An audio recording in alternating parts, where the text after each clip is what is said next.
passengers, and welcome aboard the TV Pilot's License with service to Laguna Beach and Dead to Me. We ask that you please fasten your headphones, secure your podcasting device, and remember, grieving takes many forms. Some folks like to eat, some folks like to drink, and some folks like to jam out to death metal. But here at TVPL, we fully embrace all forms of grieving as long as you stay in your seat while the seatbelt sign is on. Welcome to the TV Pilot's License. My name is Geoff Kerbis, joined by Max Singer. Max, how are you doing today? Oh, delightful. Obviously, we picked today's episode to celebrate the reunion Laguna Beach, the 20th anniversary special that's now airing. 100%. Why 100% a tie-in. Why not celebrate a reunion with the reminder of death coming for us all? Because Stephen Colletti just on The Traitors recently. Yeah, it's perfect timing. Exactly. And this week, Max, we are going to be talking about Netflix's Dead to Me, which, surprise, you can find on Netflix. But before we dive too deep into that show, do you mind telling folks what this podcast is all about? I mean, we did Laguna Beach. You sure you don't want to talk about episode 2? We can do episode. Imagine if that was the show we chose to do the second episode of.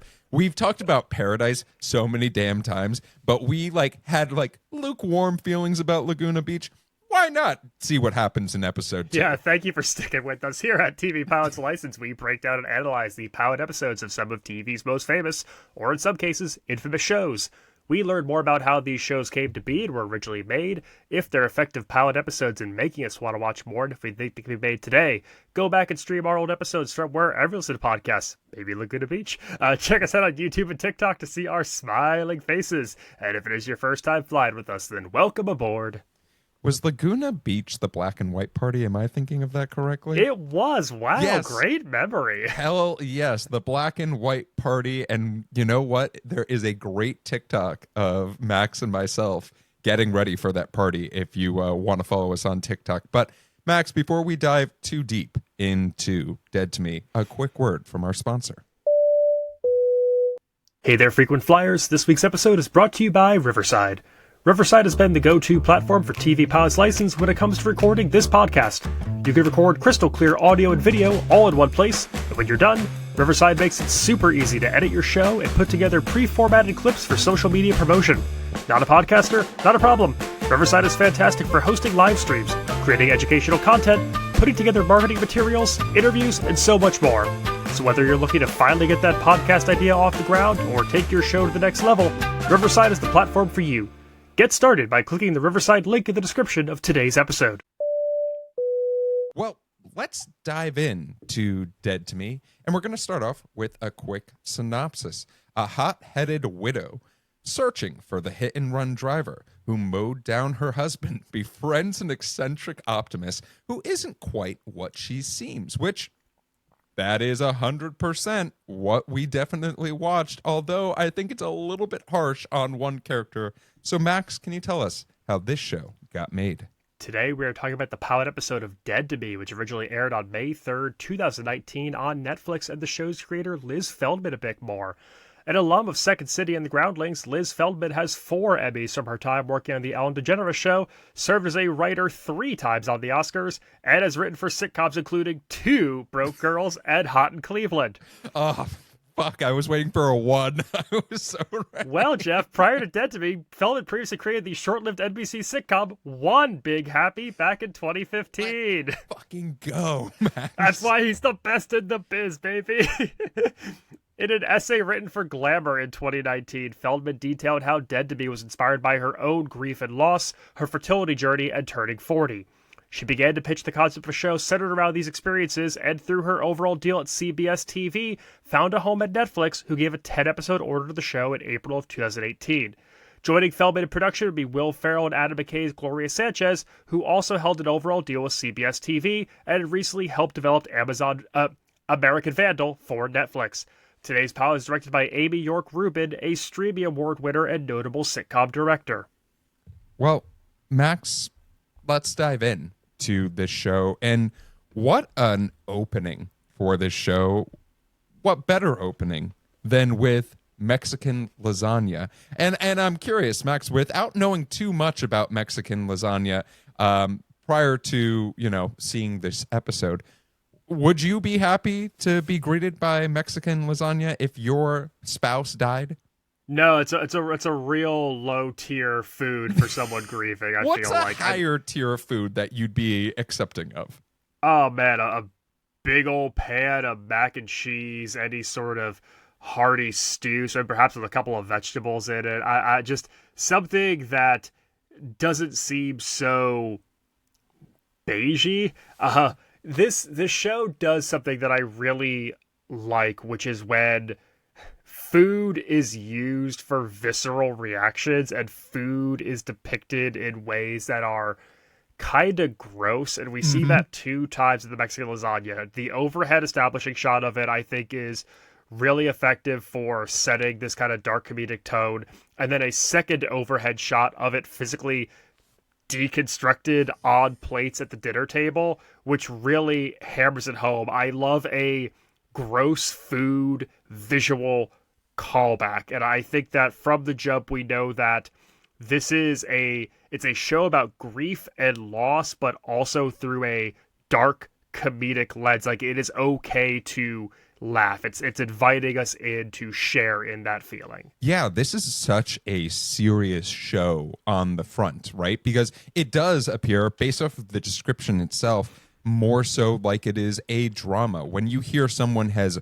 recently lost their spouse and they're dealing with all of the stages of grief, just to be greeted by Susie Nakamura's Karen, the next door neighbor, sharing this disgusting dish, how much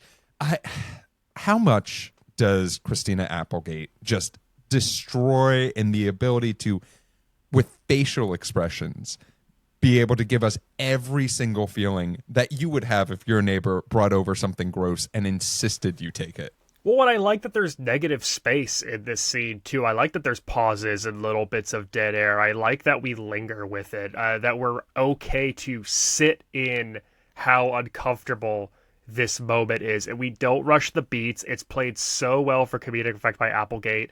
And I think allowing that breathing room is, again, just one of those things that invites you in as an audience and lets you kind of sit there and feel for her, but also feel uncomfortable yourself. And that's, I don't know if it's a fun feeling, but it's a real feeling and it's a true feeling. And I think that's a fun thing to play in comedy, is that truth. It's also so fun for you to, at the end of this single moment, somehow the Karen character is instantaneously someone you hate, even though she is doing something that is considered kind and considerate at the same time. And that's good writing. That's good acting.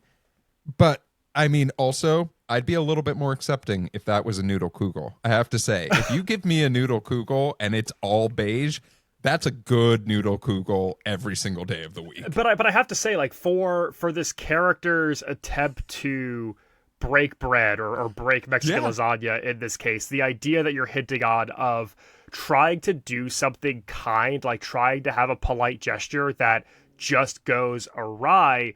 And this is just like a personal anecdote. I have a very strong memory of getting breakfast before going to a funeral and being in black suits with a friend and being approached by 2 elderly women who complimented how nice we were dressed and asked where we were going in suits on a Saturday morning. And just that feeling of all the air being sucked out of the room. And like, that is how I felt watching this Mexican lasagna be held up in the air. It took me back to that, and I couldn't help but laugh. Well, let's talk about a little bit maybe of a more welcoming space for someone who is dealing with grief like this, which is we're going to our first support group and this first meeting. And it's a wonderful, in my opinion, why is today different? We are trying to deal with grief from this very recent passing and seeing all of the spectrums or resorts that the character of Jen is trying to go through. But I have to ask Max, since this was your first time watching, when you see Linda Cardellini come in as this very different tone of character, what are you thinking about this first scene with her? Jinkies, baby. Hell yeah, brother. I I like this attempt to crack a joke. This little, again, food being a gross visceral thing. We're talking about how shitty the coffee is, and we're using that as an attempt to make contact. And I immediately, knowing nothing else, appreciate that these are two people who are in such different stages of the grief cycle, and how there's this real human connection. And I like that we established these two protagonists in this setting as well. I like that we're doing a Why Is Today Different at a group meeting. It feels like a safe setting that, to me, I'm like, okay, we're going to go back to this place time and time again. This is a spot that we're going to end up, and we'll have some sort of ensemble interaction at each point in every episode or every other episode. But I like how we introduced Cardellini, and from the jump, I want to know more about this character of Judy. And I think the show does a wonderful job of establishing some sense of safeness and trust really early with Linda Cardellini's character, right? The idea of, oh, hi, if you need anything, I'm just a phone call away. I don't sleep. And it really does invite us further into embracing this relationship, but not before we get one of my favorite montages I've ever seen, if that makes sense. And it sounds so weird, right? But I alluded to it in the intro to this episode. We get to watch Christina Applegate's character do every single thing possible to deal with grief, other than talking. And I'm curious how you liked that, or if you thought it was maybe unnecessary. There's a lot of really compelling camera shots in this entire sequence of Jen at home with her children, from the overhead of the Mexican lasagna slopped onto the plates, to crying on the toilet while screaming into a pillow. Her aggressively, we cut to aggressively riding a Peloton bike, and then just stillness and silence before her next move. And there's so many extremes and highs and lows that we captured in such a short period of time that I really did feel like we were depicting grief in all of its strange forms in a very honest way. I felt that we were creating very compelling visual images and pictures in this sequence, and it allowed you to get some insight into Jen without anyone having to tell you how Jen was feeling. Yeah, and being able to, it seems like, almost exhaust every tool in your toolkit to finally go to this last resort of a stranger that you literally just met who seems a little bit odd, but is willing to listen and be there and be kind. That was a really nice, like, opening, right? And nice invitation that didn't seem too forced. And there is a version of this show that we're sort of like, why do they keep on trying to jam these two things together? Like a pickle and peanut butter scenario where, like, some people say they go together and others are like, what the fuck are you doing with your life? But the chemistry between Cardellini and Applegate is wonderful. And they do such a good job in this tete-a-tete, this conversation, to be able to make us think, oh, this is a odd couple but blooming friendship that we're soon going to love. Yeah, what is it? Black cat and golden retriever? Is that what they refer to it as? Oh yeah, and I am the golden retriever of most relationships, so I fully embrace that mindset. But I mean, we do get this conversation. We do start to see outside of this conversation their friendship blooming for the most part, but not without a little bit of additional context of what's happening outside. And it starts with a certain former president that we're very familiar with on this podcast, James Marsden, who also gets referred to as JFK-like or JFK Jr.-like. And I mean, when you see and you hear that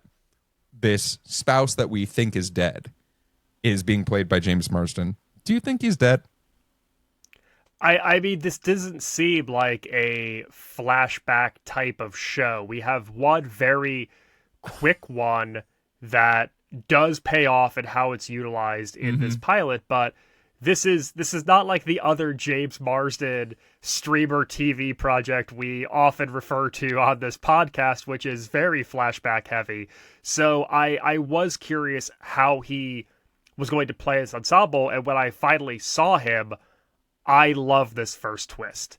Yeah, why don't you tell love the it. audience?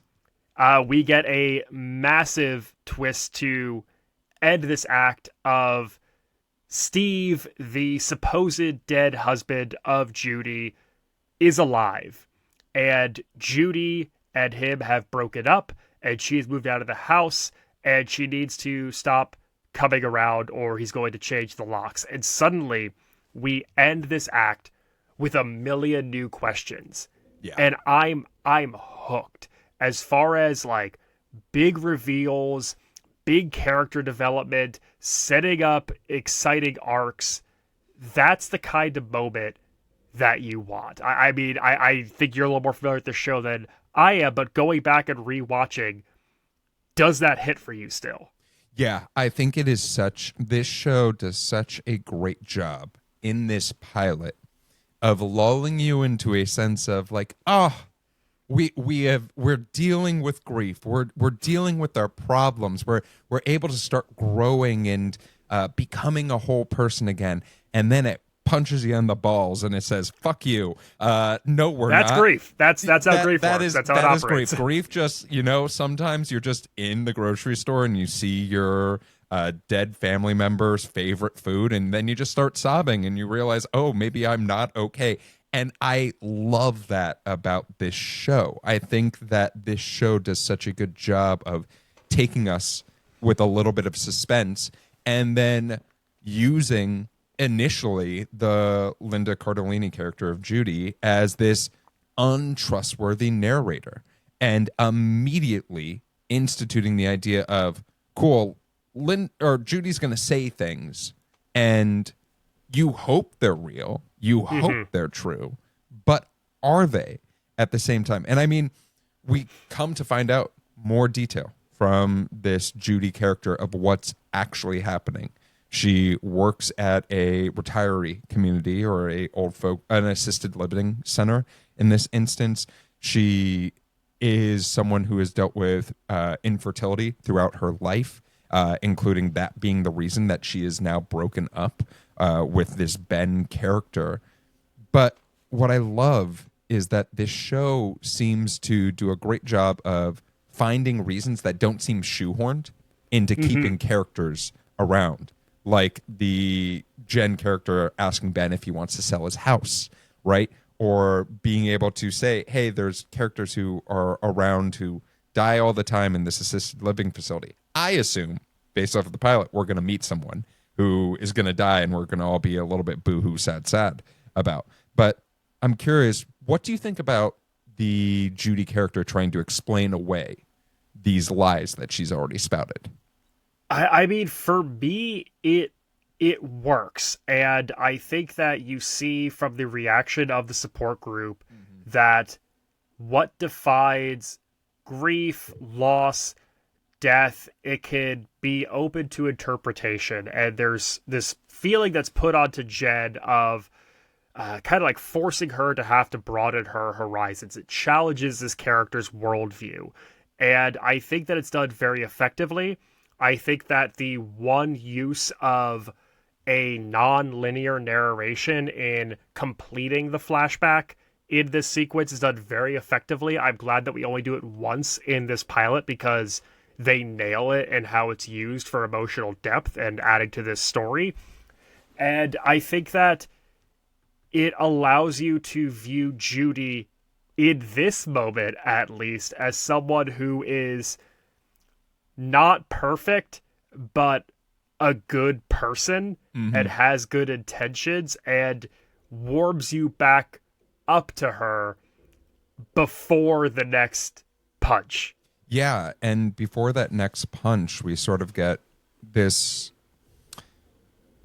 reckoning or this realization and this forgiveness with the idea of Jen inviting Judy to live with them in this. Imagine having a house so big that you can invite someone to live in a pool house and it not really bother you that much. Imagine having a house. Imagine having a house in general. For most people, that's far-fetched. And then you tell them, fuck you. Some people have a big enough house that they have a second house. And that's... there's another show we've covered on this podcast about a family in Orange County who also had a pool house and invited a troubled person to live in. We're now at the point where I'm forgetting. We're like over 170 episodes in, and I am now thinking to myself, what show is Max talking about? The OC, obviously. Oh, for fuck's sake. Here in my mind, I'm like, did Modern Family have a plot that I forgot about? But that's not in the pilot. I will get you to watch all of season 1 at least. Probably. I mean, Max, we've been alluding to it. This show, once again, is lulling us into that sense of ease and like warm and fuzzies. But then, of course, it punches us in the balls. And what did you think of this second reveal to finish off this pilot episode? Oh my goodness, what a fade to black moment. And I mean, do we say it? Do we give it away? Do we say what it is? What if we just allude that our character of Jen is looking for the person that killed her husband? And I think they do such a great job of setting the table. She checks every single car that has damage to it and registers the license plate, takes photos, is doing this to try to figure out who killed her husband in this hit and run. And while Jen doesn't find the car, we, the audience, find a potential car that might have done this. And can I just say, because it's not going to be my things we loved moment, but I have to talk about this.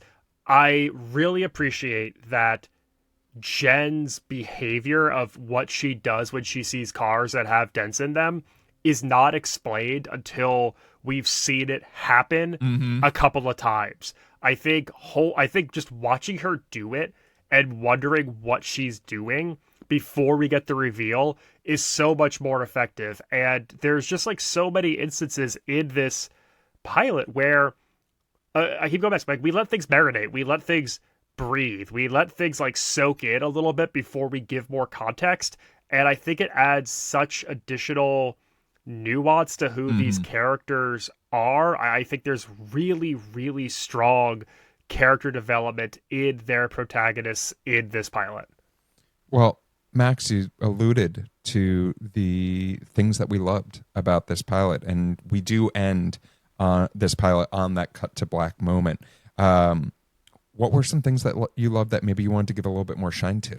Shout out to my MVP of the episode, Kyle from the support group, saying, guess Katie and Allie are having trouble. That line absolutely killed me. It is such a funny joke that is, at its core, all white women in Orange County look alike. And it is just such a great one-liner in a tense moment. It cuts through it like a knife. This show balances its darker moments with such light, and I think that it really strikes the chord of what it means to be a dark comedy. Yeah, I have a very similar thing that I love about this pilot. Right, first, I'm going to say the obvious. I think that our two leading actresses of Christina Applegate and Linda Cardellini both are just fantastic in this. They match each other's energy so well. They're able to build this rapport really quickly within this pilot episode,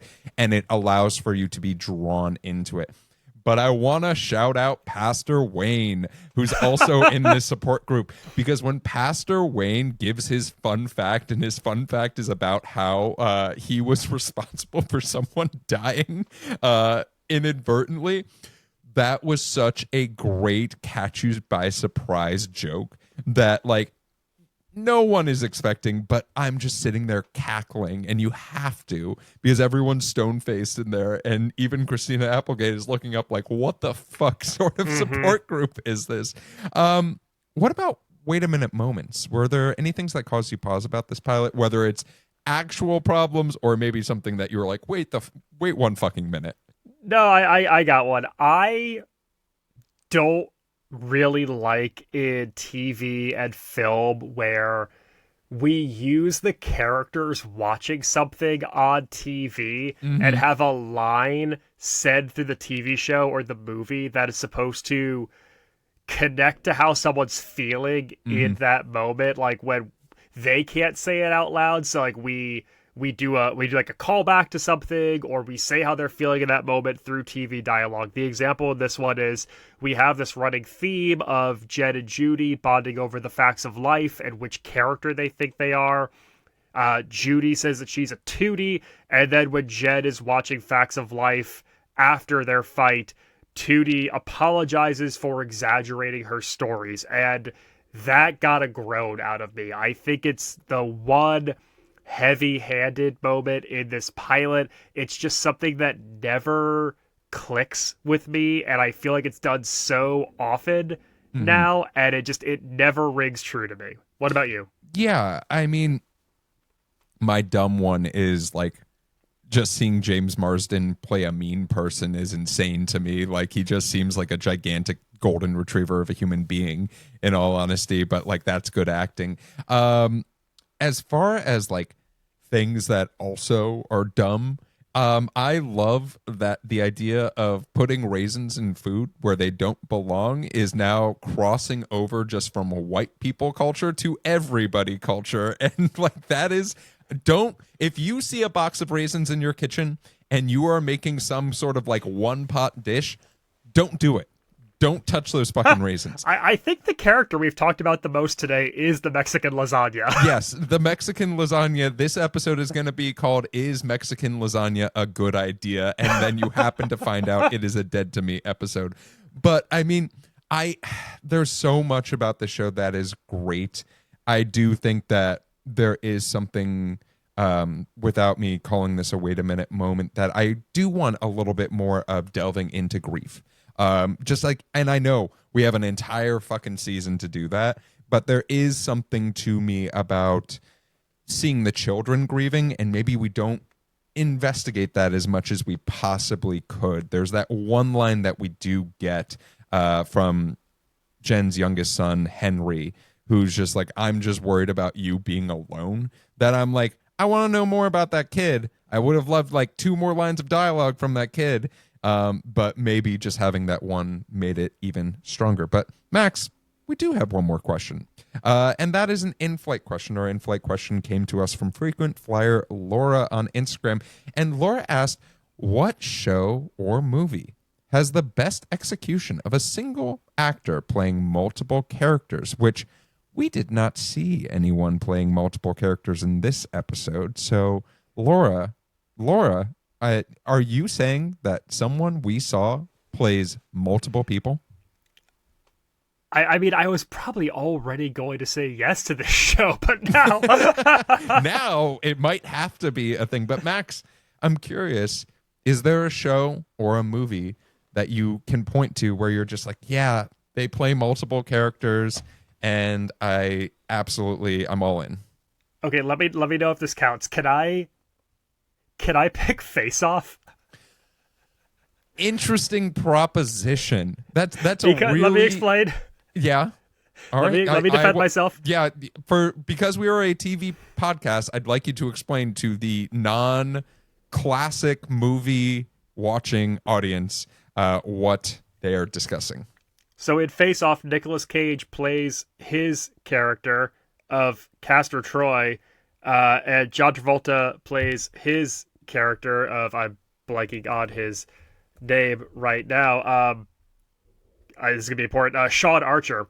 But Nicolas Cage also has to play John Travolta playing Nicolas Cage, and John Travolta has to play Nicolas Cage playing John Travolta. So they're playing themselves, but also playing the other person's character playing them. Can I get away with this selection? I think you can. And yes. What I will say is I'm going to bring it to a bit of a deep cut, but it's something that is so maniacal and so fucking funny. And that is, I'm going to take it to the one of the lesser known Marvel TV shows, which is Agents of S.H.I.E.L.D. Patton Oswalt plays a set of brothers that never meet, but they keep on killing off the brothers, and he just keeps on showing up. And it's one of the funniest things in the world, because the characters, the first time they see a brother die, one of the characters die, they're like, oh, that's so sad, Patton Oswalt dies. And then like 2 episodes later, there's a new Patton Oswalt version, and you're just like, what in the world is happening? Oh, so by set, you don't mean a pair. You mean a large set of brothers. There are a large number of brothers, and it is such a wonderful joke that just, of course it's Patton Oswalt, and he's only in the episode. It's not like he's even a major character. He just happens to be in some of the episodes. Yeah, what a fun choice to keep killing off. Yeah, exactly. So, but if you would like to be like Laura and submit a in-flight question, you can go to tvpilotslicense.com and submit those. You can also shoot us a text message or leave us a voicemail at 213-290-1713. And we also ask for those on Instagram. Max, let's talk a little bit about the legacy of this show. 3 seasons and 30 episodes. When this show first started streaming, it got nearly 30 million streams in its first month, which that is pretty damn great. In general, we're talking about, if we're looking at a 10-episode season, 3 million per episode. That's better than HBO numbers in some instances. As far as nominations for this show got a bevy of Emmy nods. There are 31 What? A bevy? A bevy, yes. There were 31 nominations in total, including 5 Primetime Emmy noms. And also, the show got 1 win, and that was for Best Television Episodic Comedy for the Writers Guild Awards, which, hey, that's awesome. And that was for the pilot episode as well, which also really cool. But Max, as our flight is starting to come to a land, I have 2 questions for you. And the first is, based off of the pilot and the pilot alone, would you watch more of Dead to Me? They left us on a really great cliffhanger that we are not spoiling, but, you know, maybe this wasn't your cup of tea. Maybe there were a little bit too much tongue-in-cheek jokes for you, or maybe there were too many punches in the balls and a third would just kill you. And then the second question is, this show does something that we got really used to, actually, when I look back in the early 2000s, of a very heavy subject that is dramatic, having comedy sprinkled into it as a way to be able to approach it while still appreciating the drama associated with it. Do you want to see more shows like that appear recently? Are there topics that you would like to see maybe a Netflix, a Peacock, or a primetime network say, hey, we have this interesting idea. Let's talk about it for a little bit. So I'm a definite yes on this. Even my little facts of life gripe is not going to keep me from episode 2. In the streaming era, it feels now very commonplace with this idea of like it's like a 10-hour movie and it's one linear story and it's serialized in this way, and you have to end on cliffhangers to get people to click on the next episode. This is a very effective version of all of those things. The 2 big twists in this absolutely grabbed me from the beginning. I appreciate that this is an episode that really focuses on the world building and character building of its 2 leads and sets it up to be this 2-hander without feeling like it has to like put neat little bows on things. This is effective use of the Netflix model, and I'm absolutely in for episode 2.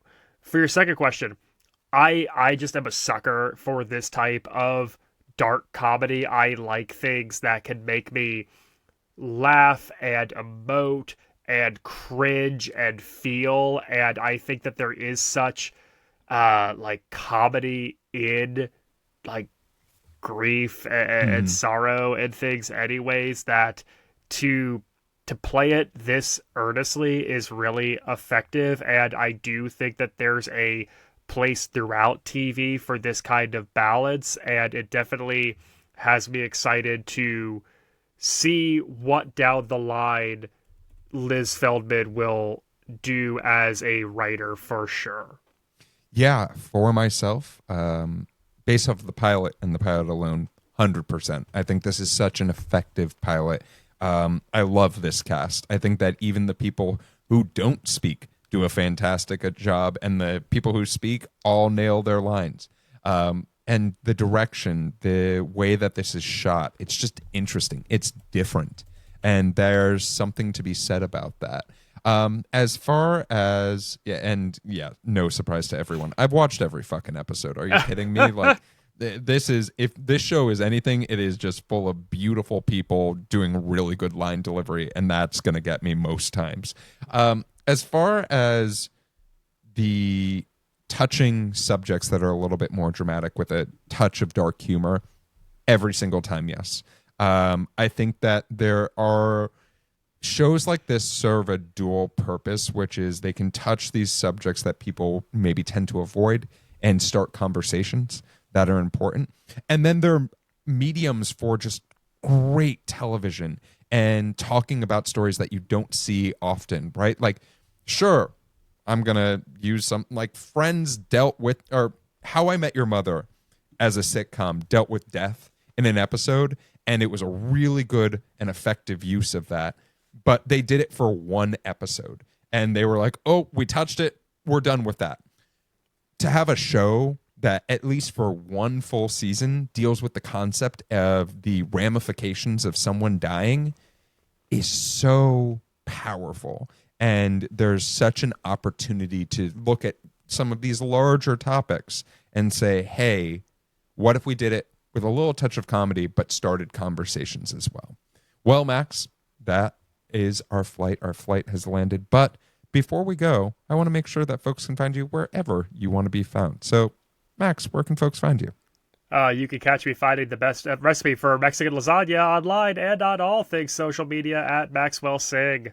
And you can find me jamming out to death metal before I do my taxes. But if you're looking for me on social media, you can find me at Run Jeff Run. If you're looking for the TV Pilots license on YouTube, or excuse me, if you're looking for the TV Pilots license, you can find us on YouTube, Twitter, Instagram, and most social media platforms if you look hard enough at TV Pilots License. If you have a question about our show or for our next episode, you can always go to tvpilotslicense.com or leave us a call or shoot us a voicemail and a text message at 213-290-1713. For those of you who've been subscribing on Apple, who have been leaving us reviews, 5-star stuff, all that fun stuff going on YouTube, thank you so much. It does really help our podcast out as we continue to surprisingly grow after I am now forgetting how many episodes we've done in total. Make sure to watch out for sneak previews of some of the stuff that we have coming up. But with the plane landed and the seatbelt sign off, we look forward to flying the bright skies of the TV world with you again soon. Until next time, keep your eyes on the skies and your fingers on the dial. JFK Jr. was so hot. He so was sad. Yeah, no, very, very sad.